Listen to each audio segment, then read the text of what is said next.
il avait pris ces mesures de charter. Et Charles Pasqua aussi. 86. Mais que n'entendait-on à l'époque? On a eu tort. Ah bah oui.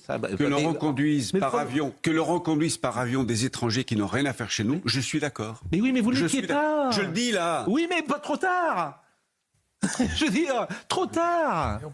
Cher André, trop tard. C'est trop tard, c'est fini. Je reconnais une chose, cher Pascal, c'est que la gauche, une certaine gauche, celle dans laquelle je me reconnais, la gauche républicaine, soucieuse d'ordre public, a mis un peu de temps à ouvrir les yeux. Et je me souviens d'avoir été candidat aux législatives en 93, où moi-même, je tenais le discours un peu naïf, disant « L'insécurité n'est pas ce que l'on croit, il y a un sentiment d'insécurité ». Je reconnais que j'ai tenu ce discours. Dans les années 90, on était en retard sur la réalité. Aujourd'hui, on ouvre les yeux. Moi, j'ai ouvert les yeux.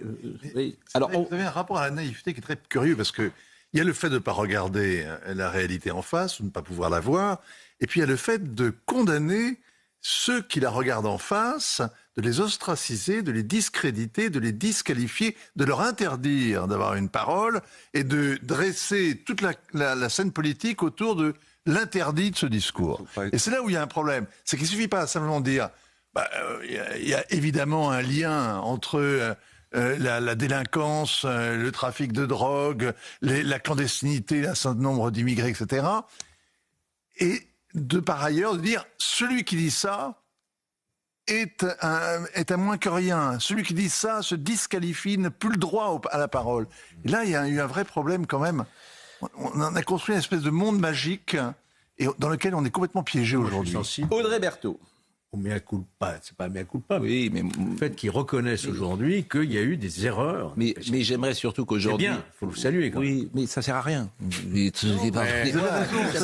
Ça sert à rien. Je veux dire, moi, j'aime beaucoup André, moi, Valérie. Sa parole, elle compte dans le pays quand même. Je pense qu'il devrait aujourd'hui... Oui, mais de la même manière, il prend le même réflexe quand M. d'Aragon... En fait, Oui.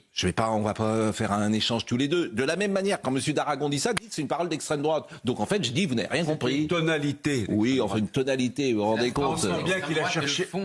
Enfin, écoutez, j'en suis même pas sûr. Vous l'avez passé 2 fois ce matin, donc il a réussi son coup. Ah oui, ça, je suis d'accord avec André Valigny. Le but de cette sortie, c'était qu'on en parle médiatiquement et qu'il se fasse connaître.